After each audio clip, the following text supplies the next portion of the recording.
The text that's being read in a lot of churches this week is from Mark 9, verses 30 through 37. Jesus has been spending most of this gospel preaching, but we don't really know what he's preaching about. Mark doesn't tell us much. There's been no hint that he's going to die or no strong sense that this is where the story is going to end. I don't think what Jesus is saying is God has designed this from time immemorial that I have to come and die. I think what he's saying is, look, I can't go on doing what I'm doing without finally getting the attention of people who are powerful people who are probably going to put an end to my life. What's interesting about this one in Mark 9 is Jesus uses a term, betrayal, for the first time. He says, I'm going to be betrayed into human hands. And later, after his arrest, it becomes almost a technical term for what happens to him. And so Judas will betray him. Priestly leadership in Jerusalem will betray him, and they give him to Pilate. Pilate will betray him over to death. And so the term, a better translation, is not so much betrayal, but really to hand over. So when this text says that he's handed over into human hands, I think it means that not just the cross, but the whole experience of his betrayal, his arrest, his trials, the crucifixion, that all of this is an experience of what can humanity do, what can human authority to do when it's left entirely on its own to do what it wants to do to somebody like Jesus. And the uncomfortable truth is it says, well, we're going to crush him and we're going to kill him. That finally, there's no place for a guy like Jesus in the human political system, in the human religious system, in the human social system that he comes into. Now, is that just about Rome, and is that just about first century Judea?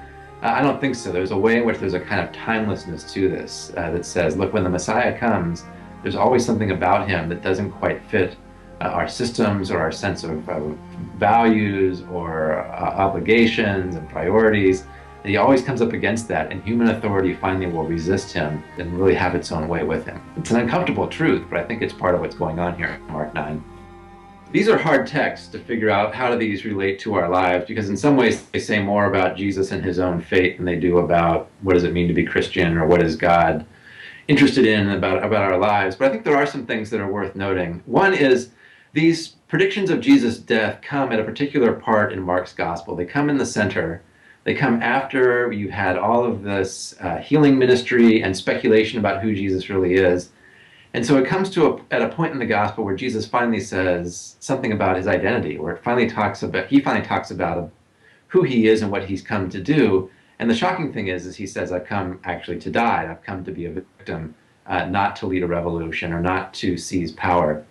So that's important when we think about what does it mean to be Christian, that for a lot of churches, to be Christian is to be on the winning side or to always be triumphant or to always have the right answer. And I think Mark's gospel commends a different kind of faith, one that says, look, to follow this Jesus is to embrace a life of humiliation, even a life of suffering, or to be willing to side with those who suffer.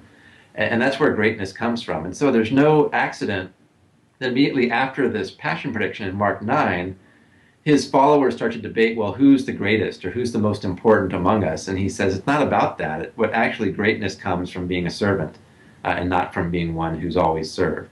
The response for us, I think, is not now we shouldn't be indifferent to people's suffering, or we shouldn't say, oh, don't worry now, things will be better.